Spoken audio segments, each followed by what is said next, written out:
Welcome back. In this video we're going to calculate the sign of a permutation in the case that we're looking at maps from sets with two elements into sets of two elements. From the last video we recall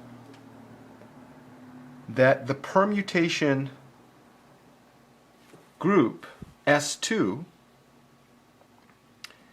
has two maps. We call those pi1 and pi2.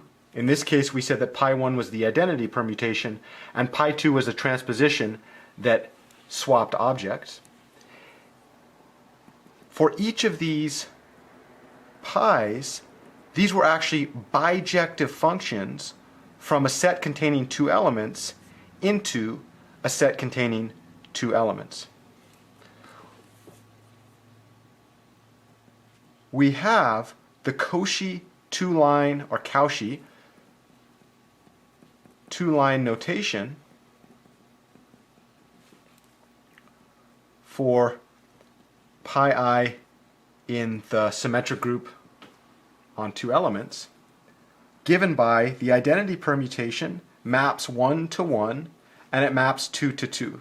So each input is mapped directly to itself.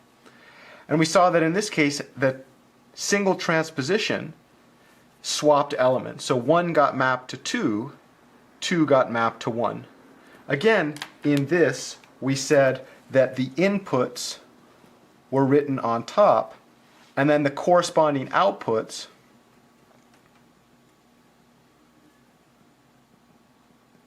were written on bottom. So here we see that we put in the number 1 and we get out the number 2. We can always translate this into function notation using this. And then again here we see we put in the number 2 and we get out the number 1 because here's the input and right under that we see the output.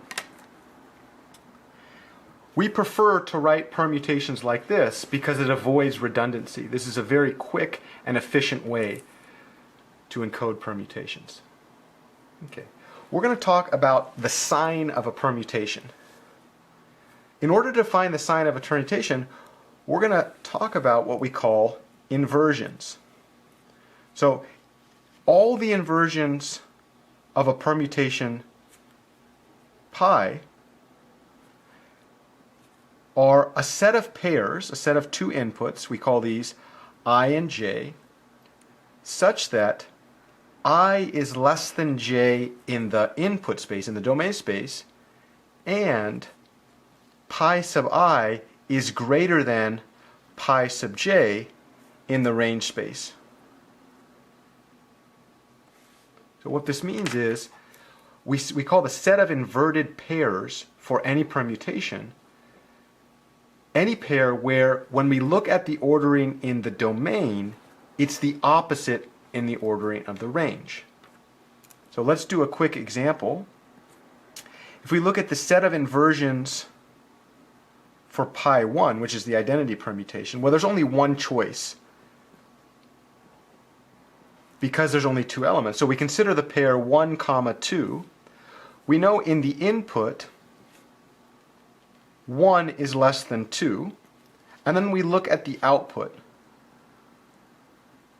So in this case we want to compare, is pi1 of 1 greater than or less than pi1 of 2? So we want to know, what is this relation? Okay. Well, we know that pi1 of 1 is 1, and we know that pi1 of 2 is 2 by this notation. So all of a sudden we see that the input relation 1 is less than 2, the output relation 1 is less than 2. Thus, this pair is not in inversion with respect to this permutation. And in particular, this set must be the empty set. Well, what do we mean by this? There are no inversions for permutation pi1. We could conclude this quickly because the set of elements that pi1 acts on is very small. It's just 1 and 2. Let's check for the next one. Let's look at how many inversions are there for the permutation pi 2? Well, in order to do this, we need to consider what does pi 2 do to 1 comma 2? Well, we know the input, again, we have that 1 is definitely less than 2, and we need to check the relation on the output. An inversion occurs, a pair is inverted by a permutation, if the output is the opposite order of the input. Well, we know that pi 2 of 1 is 2, so this has to be the number 2. We also know that pi 2 of 2 is the number 1. And we see that the images of these are in the opposite order of the input. In the input, 1 is less than 2, but in the output, pi 2 of 1 is greater than pi 2 of 2.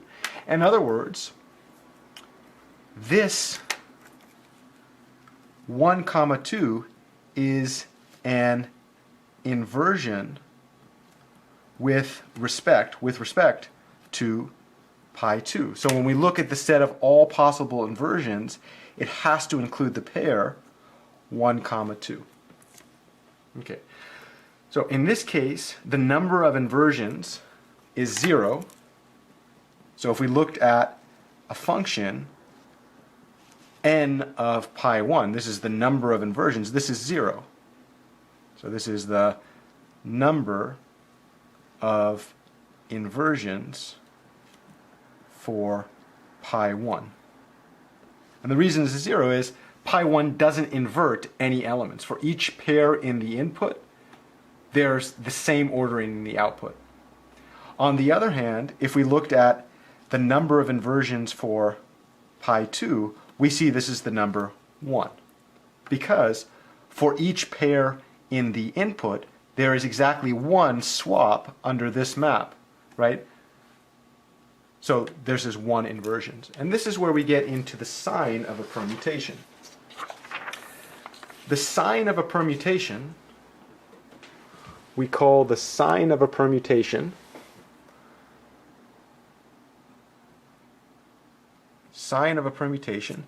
is -1 times the number of inversions to that permutation.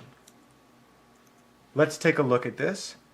If we looked at the sign of pi 1, this would be -1 n of pi 1, but we just saw that n of pi 1 was equal to 0. That was this, right? The number of inversions in pi 1 is 0. So -1 to the 0 is +1.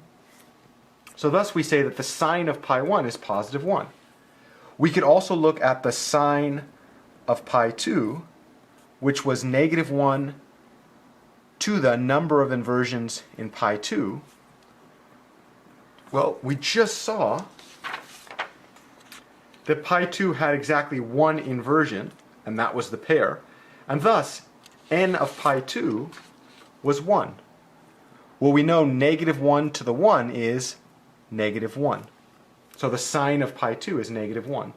And this is a trend we're going to see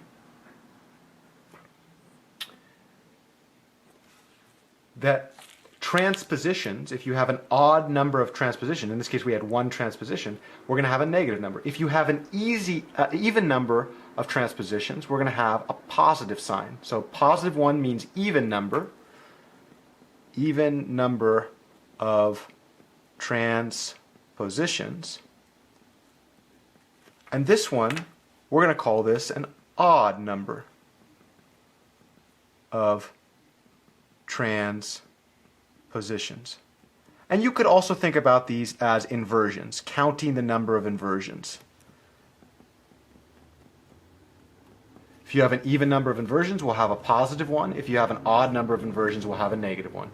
In the next video, we're going to see how to use this to calculate the determinant. See you there.